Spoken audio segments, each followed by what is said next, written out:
ابو لہب اور ابو جہل کون تھے؟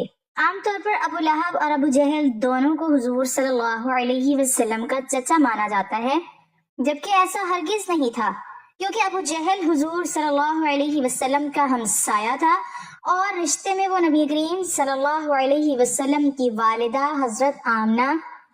بسم اللہ الرحمن الرحیم۔ ابو جہل کا اصل نام عمر بن ہشام اور کنیت ابو الحکم تھی، جس کی وجہ سے وہ عرب میں ابو الحکم کے نام سے جانا جاتا تھا۔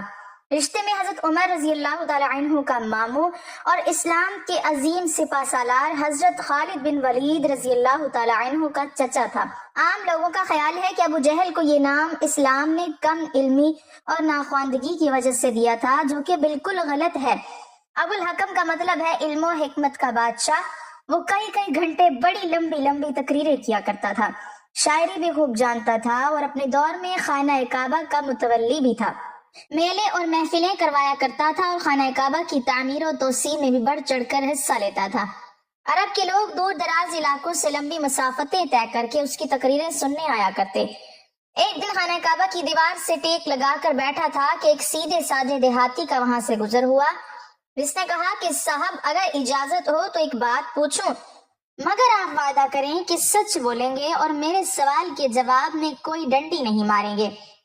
جواب میں ابو جہل نے دیہاتی سے کہا کہ پاگل ہو گئے ہو، دیکھتے نہیں میں کتنی پاک اور متبرک جگہ بیٹھا ہوں، اسی جگہ بھلا کوئی جھوٹ بول سکتا ہے؟ پوچھو کیا پوچھتے ہو۔ دیہاتی نے کہا اے ابو الحکم، محمد بن عبداللہ صلی اللہ علیہ وسلم کے بارے میں آپ کا کیا خیال ہے؟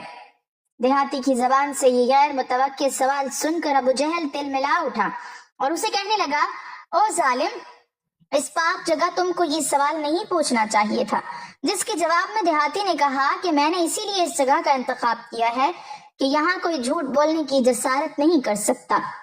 حیرانگی اور پریشانی کے آثار اس کے چہرے پر عیاں ہو گئے اور بھرائی ہوئی آواز کے ساتھ دیہاتی سے کہا، سن، آسمانوں کے رب کی قسم، اس نیلی چھت کے نیچے اور اللہ کی زمین پر محمد بن عبداللہ صلی اللہ علیہ وسلم جیسا سچا اور راست باز آج تک نہ پیدا ہوا ہے نہ ہوگا۔ وہ خود بھی سچا، اس کی نبوت بھی سچی، اس کا دین بھی سچا، اور چشمہ فلک نے اس جیسا صادق اور امین آج تک نہیں دیکھا۔ دیہاتی نے حیران ہو کر کہا، جناب اگر ایسی بات ہے تو کیوں نہ چل کر ان کی بیعت کر لی جائے اور جو دعوت وہ دے رہی ہے اسے قبول کر لیا جائے۔ جس کے جواب میں ابو الحکم نے وہ بات کہی جس نے اسے ابو جہل بنا دیا۔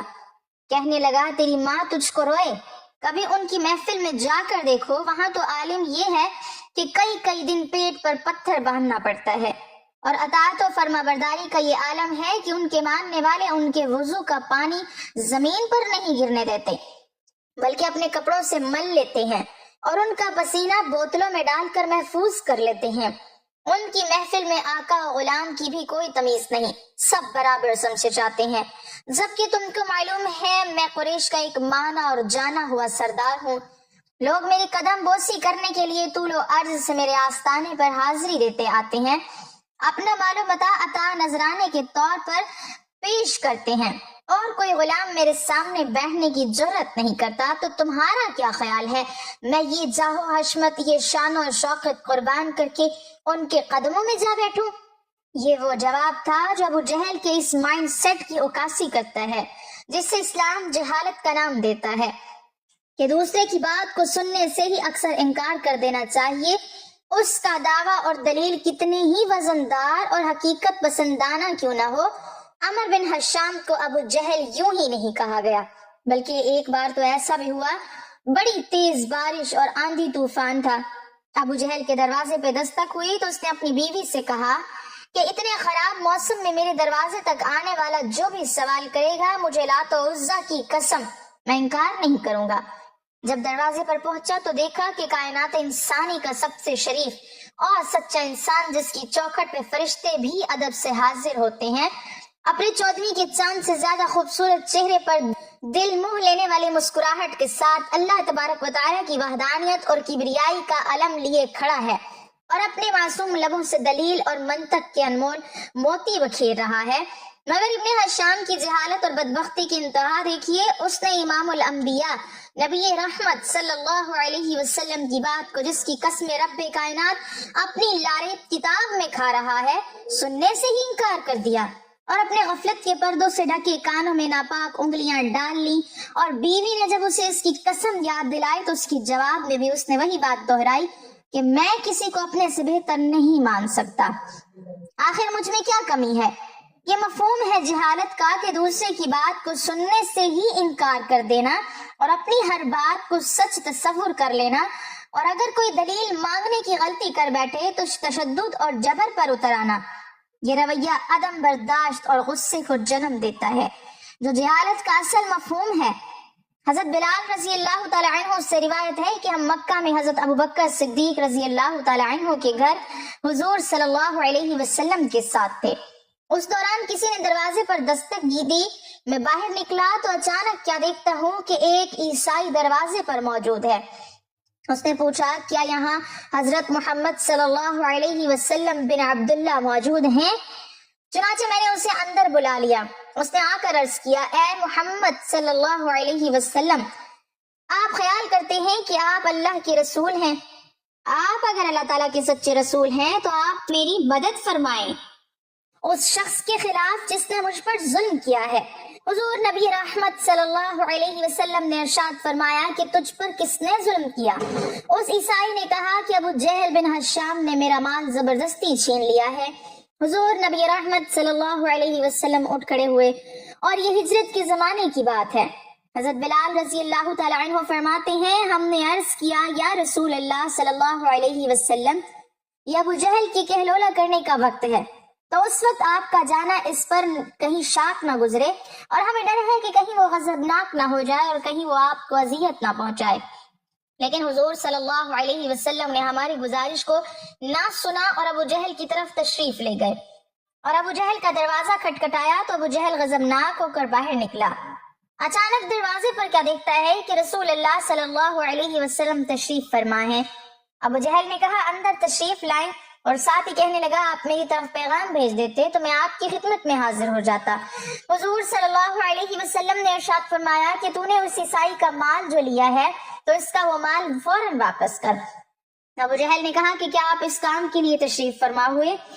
اگر آپ اس بارے میں کسی شخص کے ہاتھ پیغام بھیج دیتے تب بھی میں مال واپس کر دیتا۔ حضور صلی اللہ علیہ وسلم نے فرمایا، بات کو طویل نہ کرو اور تم اس عیسائی کا مال اس کو واپس کرو۔ ابو جہل نے اپنے غلام سے کہا کہ اس عیسائی کا جتنا مال تو نے لیا ہے جلدی سے اس کو نکال کر اس کے حوالے کرو۔ حضور نبی رحمت صلی اللہ علیہ وسلم نے ارشاد فرمایا کہ اے شخص، کیا تیرا مال تجھ کو مل گیا ہے؟ عیسائی نے کہا، ہاں، سوائے ایک کھجور کے پتوں کی بنی ہوئی ٹوکری کے۔ حضور صلی اللہ علیہ وسلم نے ابو جہل سے کہا کہ وہ ٹوکری جلدی سے نکالو۔ چنانچہ ابو جہل نے اسے اپنے گھر کے اندر تلاش کیا لیکن وہ ٹوکری نہ ملے۔ آخرکار ابو جہل نے اس ٹوکری کے بدلے میں اس سے بہتر ایک اور ٹوکری دی۔ ابو جہل کی بیوی نے ابو جہل سے کہا کہ باخدا تو نے انتہائی ذلت اور عاجزی کے ساتھ ابو طالب کے یتیم کی خاطرداری کی ہے۔ ابو جہل اپنی بیوی سے کہا کہ جو کچھ میں نے دیکھا اگر تو دیکھ لیتی تو ایسی باتیں نہ کرتی۔ اس نے کہا کہ تو نے کیا دیکھا؟ ابو جہل نے کہا کہ میری قوت کے باوجود جو کچھ ہوا تو اس پر مجھے رسوا نہ کر۔ کہنے لگا کہ میں نے ان کے دونوں کندھوں پر دو شیر بیٹھے ہوئے دیکھے، جب بھی میں ارادہ کرتا کہ کہوں کہ میں مال واپس نہیں کرتا تو قریب تھا کہ وہ دونوں مجھے پھاڑ کھاتے۔ اس ڈر کے مارے میں نے ان کی عزت کی۔ حضرت بلال رضی اللہ تعالی عنہ نے فرمایا کہ جب عیسائی نے وہ سارا منظر دیکھا جو منظر ابو جہل دیکھ چکا تھا تو اس نے زبان حال سے کہا کہ اے محمد صلی اللہ علیہ وسلم، آپ اللہ کے سچے رسول ہیں اور آپ کا دین برحق ہے۔ چنانچہ اس نے اسلام قبول کر لیا، اور اس کا اسلام کو قبول کرنا ایک مظلوم کی مدد کرنے کی برکت سے تھا۔ امام بخاری سے منقول ہے کہ ایک دن ابو جہل نے کہا کہ اگر میں نے محمد صلی اللہ علیہ وسلم کو کعبہ کے پاس نماز پڑھتے دیکھا تو میں معاذ اللہ اپنے پاؤں سے ان کی گردن کو پامال کروں گا۔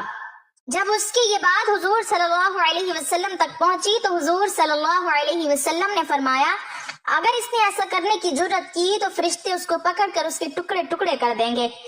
سب لوگ اپنی آنکھوں سے اس بات کا مشاہدہ کریں گے۔ ایک روز حضور صلی اللہ علیہ وسلم خانہ کعبہ کے پاس نماز پڑھ رہے تھے تو یہ مغرور کہنے لگا کہ میں نے تمہیں یہاں نماز پڑھنے سے منع نہیں کیا تھا؟ تمہیں معلوم نہیں کہ جتنے میرے دوست ہیں اتنے اور کسی کے نہیں؟ نبی کریم صلی اللہ علیہ وسلم نے اسے جھڑک دیا۔ اسی وقت حضرت جبرائیل علیہ السلام حاضر ہوئے اور یہ پیغام ربانی سنایا۔ ترجمہ: پس وہ لائے اپنے ہم نشینوں کو اپنی مدد کے لیے، ہم جہنم کے فرشتوں کو بلائیں گے۔ حضرت جبرائیل علیہ السلام نے کہا، اللہ کی قسم اگر اس نے اپنے دوستوں کو بلایا تو اس وقت عذاب کے فرشتے اسے پکڑ لیں گے۔ ایک روز پھر اس بدبخت نے حضور صلی اللہ علیہ وسلم کو نماز پڑھتے دیکھا تو بکنے لگا کہ کیا تمہارے سامنے محمد صلی اللہ علیہ وسلم اپنے چہرے کو معاذ اللہ خاک آلود کرتا ہے، یعنی سجدہ کرتا ہے؟ لوگوں نے کہا ہاں۔ اس ملعون نے کہا، لات و عزا کی قسم اگر میں نے اس کو اس طرح نماز پڑھتے دیکھا تو اس کی گردن کو اپنے پاؤں سے روند ڈالوں گا اور اس کے چہرے کو گرد آلود کر دوں گا۔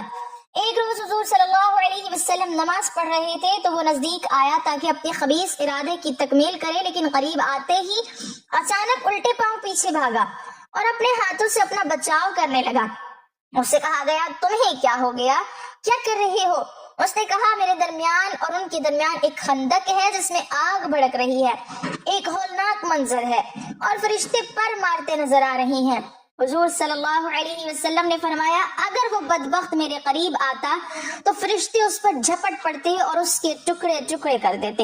یہ ایک عام مگر اہم غلط فہمی ہے کہ ابو جہل اور ابو لہب دونوں حضور نبی اکرم صلی اللہ علیہ وسلم کے چچا تھے، حالانکہ حقیقت اس کے برعکس ہے۔ ان دونوں میں سے صرف ابو لہب حضور صلی اللہ علیہ وسلم کے حقیقی چچا تھے، جبکہ ابو جہل حضور صلی اللہ علیہ وسلم سے کوئی چچا زاد یا خاندانی رشتہ نہیں تھا، بلکہ وہ اسلام کا ایک سخت دشمن سردار تھا۔ ابو لہب کا اصل نام عبد العزیٰ بن عبد المطلب تھا۔ وہ عبد المطلب کے بیٹوں میں سے تھا اور اسی نسبت سے حضور نبی کریم صلی اللہ علیہ وسلم کے والد حضرت عبداللہ کا بھائی اور آپ صلی اللہ علیہ وسلم کا سگا چچا تھا۔ ابتدا میں اس نے کچھ مواقع پر ظاہری ہمدردی دکھائی، لیکن جیسے ہی حضور صلی اللہ علیہ وسلم نے توحید کی دعوت اعلانیہ دینا شروع کی، ابو لہب کھل کر دشمنی پر اتر آیا۔ جب حضور صلی اللہ علیہ وسلم نے صفا پہاڑی پر قریش کو جمع کر کے اللہ کا پیغام سنایا تو ابو لہب نے سخت گستاخانہ انداز میں کہا، یعنی تیرا برا ہو کیا اسی لیے ہمیں جمع کیا تھا؟ اسی موقع پر قرآن کریم کی سورۃ المسد نازل ہوئی جس میں ابو لہب اور اس کی بیوی ام جمیل کی صریح مذمت کی گئی۔ ابو لہب کی بیوی بھی دشمنی میں اس سے کم نہ تھی، وہ حضور صلی اللہ علیہ وسلم کے راستے میں کانٹے بچھاتی، تانے دیتی اور ایذا رسانی کے ہر طریقے کو اختیار کرتی تھی۔ ابو لہب کا انجام نہایت ذلت آمیز ہوا، وہ ایک مہلک بیماری میں مبتلا ہو کر مرا، یہاں تک کہ اس کے گھر والوں نے بھی اس کی لاش کو ہاتھ لگانے سے گریز کیا اور اسے دور سے دھکیل کر دفن کیا۔ دوسری طرف ابو جہل کا اصل نام عمرو بن حشام تھا، وہ قبیلہ بن بنو مخزوم سے تعلق رکھتا تھا، جبکہ حضور صلی اللہ علیہ وسلم قبیلہ بنو ہاشم سے تھے۔ اسی وجہ سے ابو جہل کا حضور صلی اللہ علیہ وسلم سے کوئی خاندانی رشتہ نہیں بنتا۔ اسلام سے پہلے قریش اسے اس کی ذہانت اور فیصلوں کی وجہ سے ابو الحکم یعنی دانشمند کہا کرتے تھے، مگر جب اس نے حق کی مخالفت، ضد، تکبر اور ظلم کا راستہ اختیار کیا تو حضور نبی کریم صلی اللہ علیہ وسلم نے اسے ابو جہل یعنی جہالت کا باپ لقب دیا۔ ابو جہل مسلمانوں پر ظلم کرنے والوں میں سب سے آگے تھا۔ اس نے کمزور صحابہ اکرام رضی اللہ عنہم خصوصاً حضرت بلال اور حضرت خباب بن ارت پر سخت ترین مظالم ڈھائے اور ہر موقع پر اسلام کو ختم کرنے کی سازش کرتا رہا۔ آخرکار غزوہ بدر کے میدان میں اسے ذلت آمیز موت نصیب ہوئی۔ اس کا انجام اس بات کی زندہ مثال بن گیا کہ جو شخص اللہ اور اس کے رسول صلی اللہ علیہ وسلم سے دشمنی کرتا ہے وہ دنیا اور آخرت دونوں میں رسوا ہوتا ہے۔ خلاصہ یہ ہے کہ ابو جہل کو حضور صلی اللہ علیہ وسلم کا چچا سمجھنا درست نہیں، صرف ابو لہب حضور نبی کریم صلی اللہ علیہ وسلم کا حقیقی چچا تھا، مگر رشتہ داری بھی اسے حق قبول کرنے سے نہ بچا سکی اور دونوں افراد تاریخ میں ہمیشہ کے لیے عبرت کی مثال بن گئے۔ اگر اس بات کو مزید گہرائی سے سمجھا جائے تو ابو لہب اور ابو جہل کے کردار ہمیں یہ واضح سبق دیتے ہیں کہ اسلام میں نجات کا معیار نسب یا قریبی رشتہ نہیں بلکہ ایمان اور عمل ہے۔ ابو لہب چونکہ حضور نبی کریم صلی اللہ علیہ وسلم کے سگے چچا تھے، اس لیے عرب معاشرے میں اس سے توقع کی جاتی تھی کہ وہ اپنے بھتیجے کا سب سے بڑا محافظ ہوگا، مگر اس نے خاندانی حمیت کو بھی کفر اور ضد پر قربان کر دیا۔ اس کی دشمنی صرف زبانی نہیں تھی بلکہ عملی تھی۔ اس نے حضور صلی اللہ علیہ وسلم کی دعوت کو روکنے کے لیے اپنی دولت اور اثر و رسوخ استعمال کیا۔ اس کے بیٹوں کی شادیاں حضور صلی اللہ علیہ وسلم کی صاحبزادیوں حضرت رقیہ اور حضرت ام کلثوم رضی اللہ عنہم سے ہو چکی تھیں، مگر ابو لہب اور اس کی بیوی کے اکسانے پر ان بیٹوں نے طلاقیں دی تاکہ حضور صلی اللہ علیہ وسلم کو دکھ پہنچے۔ یہ واقعہ اس بات کی مثال ہے کہ ابو لہب کی دشمنی کس حد تک جا چکی تھی۔ اللہ تعالیٰ نے اس کے انجام کو قرآن میں محفوظ کر دیا تاکہ قیامت تک آنے والے جان لیں کہ رسول اللہ صلی اللہ علیہ وسلم سے عداوت کرنے والا چاہے کتنا ہی قریبی کیوں نہ ہو، اللہ کے عذاب سے بچ نہیں سکتا۔ ابو جہل کی دشمنی کا انداز مختلف تھا۔ وہ رشتہ دار نہیں تھا مگر طاقتور سردار تھا۔ اس نے اپنی سرداری اور قریش کی قیادت کو اسلام کے خلاف استعمال کیا۔ اس کا اصل خوف یہ تھا کہ اگر لوگ محمد صلی اللہ علیہ وسلم کی بات مان گئے تو بنو مخزوم کی قیادت ختم ہو جائے گی۔ اسی حسد اور تکبر نے اسے اندھا کر دیا، یہاں تک کہ وہ سچ کو سچ جان کر بھی جھٹلاتا رہا۔ روایت میں آتا ہے کہ بعض مواقع پر وہ خود مانتا تھا کہ محمد صلی اللہ علیہ وسلم جھوٹ نہیں بولتے، مگر پھر بھی ایمان نہیں لایا کیونکہ سرداری چھن جانے کا ڈر اس کے دل میں بیٹھا ہوا تھا۔ ابو جہل کا انجام بدر میں ہوا، جہاں وہ اسی اسلام کے ماننے والوں کے ہاتھوں مارا گیا جنہیں وہ کمزور سمجھتا تھا۔ جب اس کی لاش میدان بدر میں پڑی تھی تو یہ منظر قریش کے تکبر کے زوال کی علامت بن چکا تھا۔ ان دونوں شخصیات کی زندگیاں اس حقیقت کو واضح کرتی ہیں کہ حق کے مقابلے میں کھڑے ہونے والا چاہے خاندان سے ہو یا طاقت کے زور پر کھڑا ہو، اللہ کے فیصلے سے بچ نہیں سکتا۔ اور یہ بھی کہ نبی کریم صلی اللہ علیہ وسلم کا رشتہ دار ہونا بھی نجات کی ضمانت نہیں بلکہ اصل کامیابی ایمان، اطاعت اور عاجزی میں ہے۔ اللہ ہمیں ہدایت دے اور دشمنان اسلام کی طرح ہٹ دھرمی سے بچائے۔ اللہ تعالیٰ ہمیں ابو جہل جیسی سرکشی سے بچنے اور رسول اللہ صلی اللہ علیہ وسلم کی اطاعت کرنے کی توفیق عطا فرمائے، آمین۔ ناظرین، کمنٹ باکس میں اللہ تعالیٰ کے 99 ناموں میں سے ایک نام ضرور ٹائپ کریں۔